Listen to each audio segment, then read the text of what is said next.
Hello, Outperformers. I hope this finds you well. Last week, I put out a message on one of the favorite concepts that I like to discuss with people, which is being intentional, not just on what you want to do, but who you want and need to be and how you want to show up. And I get asked this question all the time. What do you say to yourself right before you go on stage? And the last thing that I continually anchor in and the last thing that I continually say to myself before I go on any stage is to bring the joy. And there are a lot of different reasons why I do this, but it is just something that when I think about that and when I think about bringing the joy when I'm speaking to people live or virtually, I think it represents the best version of Scott Welle.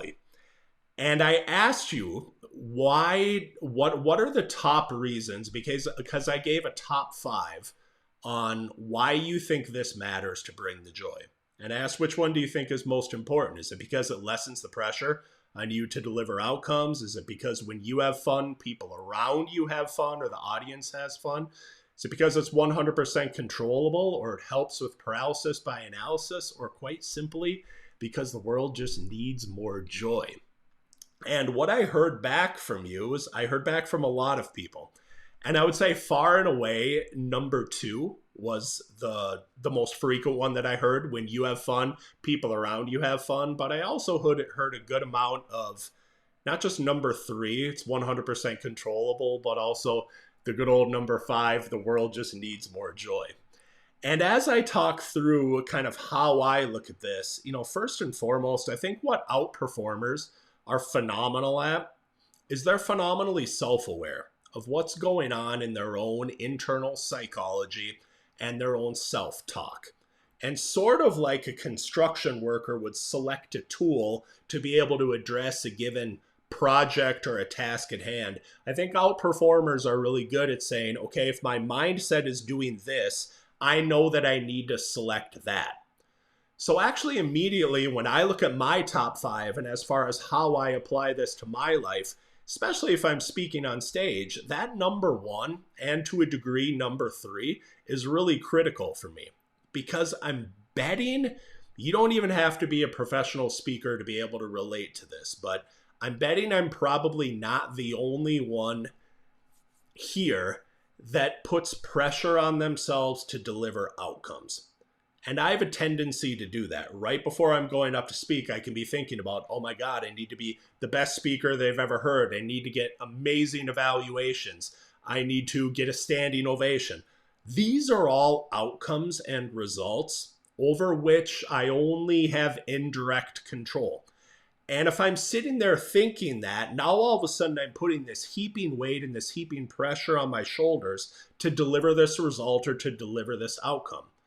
So I have to peel it back to something that, whether I am bumbling through some of my slides and my words and my stories, or whether tech fails, I can always 100% control bringing the joy.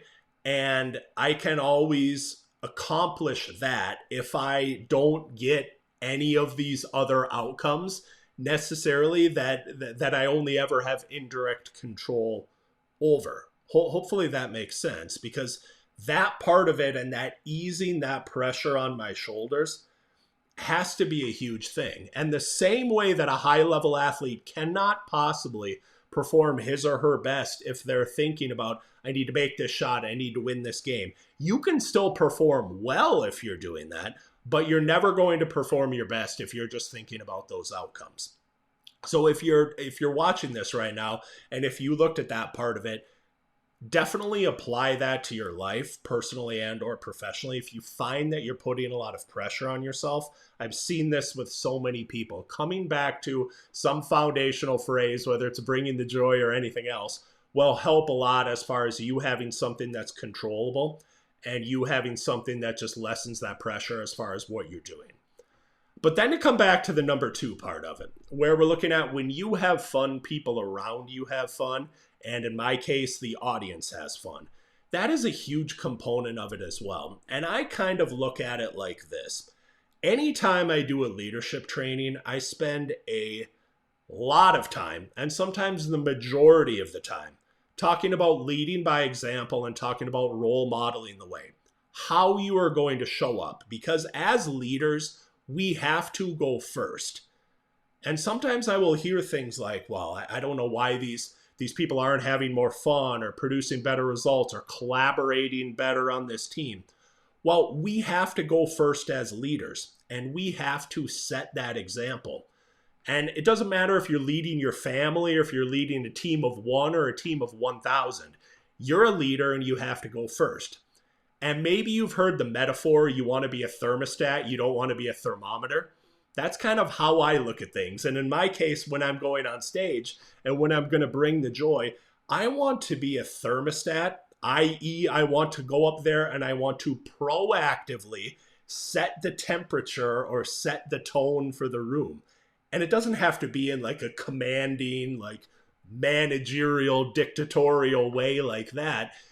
But a thermostat goes up there and actively controls something instead of the passive part of being a thermometer where you're just responding to what's going on around you.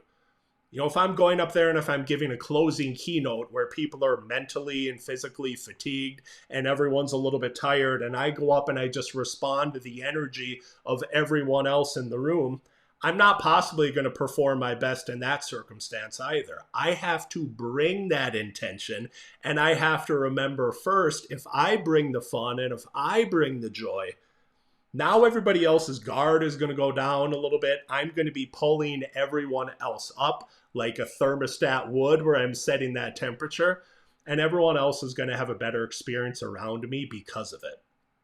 So I think if you just remember these things, and you can have whatever you want for a word or for an anchor phrase as far as how you want to show up, but to come back to that part of it and to really think about, you know, what are the reasons that I want to show up this way, and how is it going to help me accomplish or perform better in a given circumstance or a given task at hand. I think that's what outperformers do really, really well. And if you can apply more of those things to your personal or your professional life, I promise you're going to be better in every single thing that you do. Thank you so much for watching this video. Keep outperforming, and as always, wishing you the best of health, happiness, and high performance. Have a great day.